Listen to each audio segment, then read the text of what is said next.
اعوذ باللہ من الشیطان الرجیم بسم اللہ الرحمن الرحیم رب اشرح لی صدری ویسر لی امری واحلل عقدۃ من لسانی یفقہوا قولی رب یسر ولا تعسر وتممہ بالخیر۔ عزیز طلباء کرام، السلام علیکم ورحمۃ اللہ وبرکاتہ۔ آج آپ کا لیکچر نمبر 7 ہے اور الدرس الثانی الف جز، اور اس الدرس الثانی الف جز کی آج ہم تمرین ایکسرسائز مشق کریں گے۔ اس سبق کے اندر ہم نے آیت سورہ انفال کی آیت نمبر 29 سے 37 تک اس کا ترجمہ و تشریح کیا تھا، اور ان آیات مبارکہ کے اندر ہم نے جو کچھ اللہ تبارک و تعالی نے آیات مبارکہ میں بیان فرمایا اس کو واضح کرنا، اس کی ترجمہ و تشریح کی ہم نے کوشش کی۔ اس کے اندر جو کچھ غلطی کمی بیشی ہوئی اللہ معاف فرمائے۔ انسان ہے، خطا کا پتلا ہے، بھول جاتا ہے اور ہو جاتی ہے غلطی، اور قرآن ایک اللہ تبارک و تعالی کی وہ کتاب ہے، وہ کلام ہے کہ جس کے اندر اللہ تبارک و تعالی نے بڑی وسعت رکھی ہے، بڑا اللہ تبارک و تعالی اس کا بڑا علم رکھا ہے۔ بڑے بڑے مفسرین کرام جن حضرات نے اس کا ترجمہ تشریح، اس کا تفسیر لکھی ہے، جتنے بھی کئی زمین بڑی بڑی جلدیں، موٹی موٹی جلدیں اس کی، کسی نے 10 جلدیں، کسی نے 12، کسی نے 30، 40، 50، 100، 200، 300، 400 جلدوں کے اوپر بھی کتابیں اس کے ترجمہ و تشریح اور تفسیر کے اندر لکھی گئی ہیں۔ لیکن جس بھی مفسر نے اس کی تفسیر لکھی ہے تو آخر میں اس نے یہی کہا ہے کہ جو کچھ قرآن کے اندر تھا، میری تفسیر، میری کتاب یا میری جو ہے وہ علم اس کا احاطہ نہیں کر سکا۔ 200 جلدیں بھی اس کی لکھی ہوں تفسیر کے اندر قرآن کی، لیکن اس مصنف نے، اس مفسر نے یہی کہا ہے کہ جو کچھ اس کے اندر علم تھا، میں اس میں سے بس ایک قطرہ بھی باہر نہیں نکال سکا اپنے علم کے موافق جو کچھ علم تھا میرے پاس۔ لہٰذا بڑے بڑے مفسرین کرام یہ قول فرما رہے ہیں، یہ کہہ رہے ہیں، تو ہم تو حیثیت ہی کچھ نہیں ہے۔ تو بہرحال اس سبق کے اندر آیت نمبر 29 یعنی 29 سے لے کر 37 تک جو آیت مبارکہ تھی وہ ہم نے اس کی ترجمہ اور تشریح، اس سے پہلے جو لیکچر گزرے، سبق گزرے، ان کے اندر اس کی ترجمہ تشریح ہم نے کرتی تھی، اور امید ہے آپ سب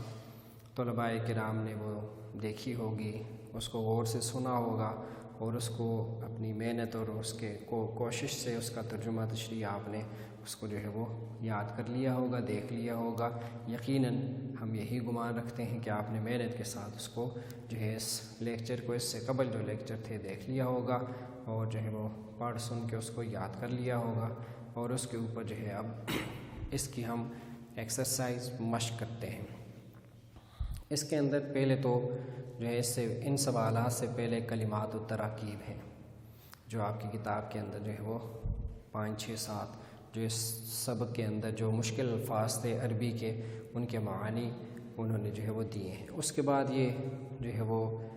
تمرین مشق ہے، اور مشق یہ 3 سوال ہیں۔ سب سے پہلا سوال ہے کہ اس سبق میں تقویٰ کے کیا انعامات بیان ہوئے ہیں؟ تو پہلی آیت مبارکہ کے اندر ہی جو اس سبق میں ہے، یعنی 29 سے لے کر 37 آیات کے تک جو سبق ہے، اس کی جو پہلی آیت ہے، اس کے اندر اللہ تبارک و تعالی نے ان انعامات کا ذکر فرمایا ہے۔ اللہ تبارک و تعالی فرماتے ہیں، یا ایھا الذین آمنوا ان تتقوا اللہ یجعل لکم فرقانا، کہ اللہ تبارک و تعالی فرما رہے ہیں، اے ایمان والو، اگر تم تقوی اختیار کرو گے، اللہ تبارک و تعالی سے ڈرو گے، اللہ تبارک و تعالی کا تقوی اختیار کرو گے، حق تعالی شانہ سے جس طرح ڈرنے کا حق ہے، جس طرح اللہ تبارک و تعالی کی عبادت کا حق ہے، جس طرح اللہ تبارک و تعالی سے ڈرنے کا حق ہے، تم وہ تقوی اختیار کرو گے۔ ان تتقوا اللہ یجعل لکم فرقانا، پہلی بات تو یہ ہے، جب تقویٰ کو اختیار کرو گے، جب اللہ تبارک و تعالیٰ سے ڈرو گے، اس کے احکام کے اوپر چلو گے، اس کا حکم مانو گے اور گناہوں سے اپنے آپ کو بچاؤ گے، پہلا انعام یہ ہوگا یجعل لکم فرقانا، وہ تمہارے درمیان فرق کر دے گا، تمہیں علیحدہ کر دے گا مجرموں سے، ظالموں سے، اللہ کے نافرمانوں سے۔ اللہ تبارک و تعالیٰ تمہیں علیحدہ کر دیں گے، دنیا میں بھی کوئی مضرت، کوئی نقصان تمہیں اللہ تبارک و تعالیٰ اگر آ بھی گیا، کوئی آزمائش آ بھی گئی، کوئی اللہ تبارک و تعالیٰ کی طرف سے، یہ نہیں ہے کہ جو متقی بن جائے، پرہیزگار بن جائے، بس اس کے اوپر کوئی اللہ کی آزمائش آتی نہیں ہے، بلکہ اکثر جو متقی پرہیزگار لوگ ہیں، جو اللہ تبارک و تعالیٰ کی عبادت کر رہے ہیں، جو اللہ کے نبی علیہ الصلوۃ والسلام کے طریقوں پر چل رہے ہیں، اکثر ان کے اوپر آزمائشیں بیماری کی صورت میں، فقر و فاقہ کی صورت میں، معاشی تنگی کی صورت میں، مختلف صورتوں کے اوپر ان کے اوپر آتی رہتی ہیں، جو اللہ تبارک و اکثر، اب جیسے دنیا کے اوپر سب سے زیادہ متقی پرہیزگار لوگ، سب سے زیادہ نبی ہوتے ہیں، تو انبیاء کرام علیہ الصلوۃ والسلام کی زندگیاں آپ کے سامنے ہیں، کتنی آزمائشیں آئی ہیں، کتنی پریشانیاں آئی ہیں، کتنی اللہ تبارک و تعالیٰ کی طرف سے امتحانات آئے ہیں، کیا کچھ ہے آپ سارے جو ہے پڑھتے سنتے، اور جو ہے خود بھی پڑھتے ہوں گے، خود بھی انبیاء کرام علیہ الصلوۃ والسلام کے واقعات خود بھی پڑھتے ہوں گے، سنے بھی ہوں گے، لازمی آپ نے سنو گے، تو سب سے زیادہ جو پریشانیاں آئی ہیں وہ انبیاء پہ آئی ہیں،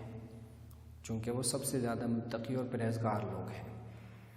تو ایسا نہیں ہے کہ یہ متقی یا پرہیزگار بن جانے سے آپ کے اوپر کوئی آزمائش آئی، نہیں، ایسا نہیں ہے، بلکہ زیادہ آتی ہیں۔ اب وہ آزمائش، پریشانی آتی ہے، لیکن وہ آدمی متقی ہے، پرہیزگار ہے، اس کا اللہ کے اوپر یقین ہے، یہ میرے اللہ کی طرف سے ہے، پریشانی آئی ہے میرے اللہ کی طرف سے، خوشی دی اللہ کی طرف سے ہے، وہ راضی و رضا ہے، اس کی رضا میں راضی ہے، اللہ کی رضا میں راضی ہے، تو ہوتا کیا ہے کہ اس کو غم نہیں ہوتا، وہ کہتا ہے اللہ کی طرف سے، اللہ تبارک و تعالیٰ سے گلہ شکوہ نہیں کرتا، اللہ تبارک و تعالیٰ سے جو ہے وہ کوئی اس کی باقی نعمتوں کا ناشکرہ نہیں بنتا۔ تو بہرحال پہلی بات یہ ہے،